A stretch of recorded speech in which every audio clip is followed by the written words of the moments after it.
Затем выступит делегация Армении. Прошу вас. Еще раз выражаю озабоченность по поводу участия представителей некоторых экстремистских и террористических организаций, отмечаем следующее. Является явной ложью заявленной здесь по поводу назначаемости депутатов и всех судей. Согласно законодательству страны, все депутаты Нижней палаты парламента избираются народом, а только 1/4 часть членов Верхней палаты назначает президент. Судьи назначаются президентом на конкурсной основе, а судьи Верховного суда избираются парламентом.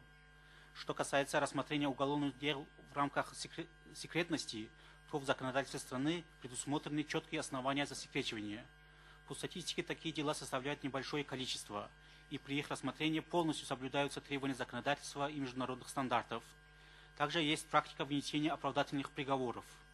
По поводу уголовного преследования членов ПИВ отмечаем, что есть неопровержимые доказательства участия некоторых членов данной организации в попытке насильственного захвата власти, терроризме и тому подобное.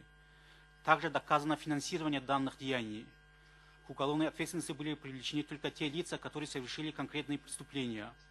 Существует также бывший законную силу приговор Верховного суда. Спасибо за внимание. И вам спасибо.